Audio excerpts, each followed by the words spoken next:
Je pense que le tribunal a clairement compris qu'il avait été instrumentalisé par M. Bielsa.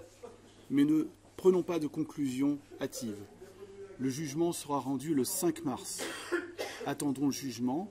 Ce que l'on peut dire, c'est que le procureur de la République, qui a son mot à dire dans la procédure, a, comme l'indique mon confrère, considéré que le tribunal avait été saisi d'une assignation-pression, c'est-à-dire pas d'une assignation sincère, de quelque chose qui est destiné à nous forcer à transiger dans cette affaire, et que le club n'est nullement en état de cessation des paiements.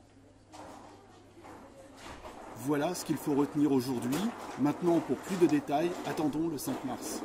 Comment vous jugez la demande de Marcelo Bielsa? C'est une façon de vous forcer la main sur d'éventuelles négociations financières? Je trouve ce genre de demande parfaitement scandaleuse.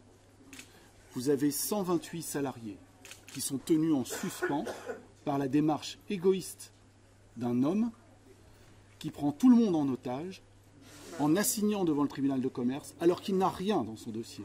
Il doit prouver que nous sommes en état de cessation des paiements. Il n'a rien, pas une pièce pour le prouver. Simplement des articles de la presse qu'il nourrit lui-même.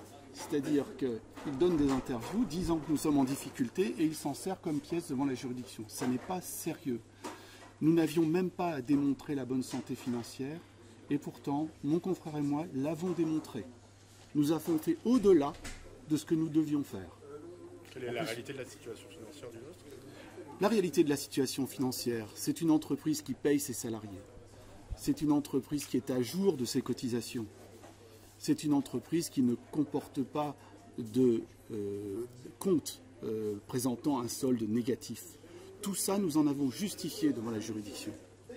Donc c'en est assez des affirmations de M. Bielsa qui n'ont qu'un seul but, faire pression pour obtenir à l'amiable ce qu'il ne parvient pas à obtenir devant les juridictions.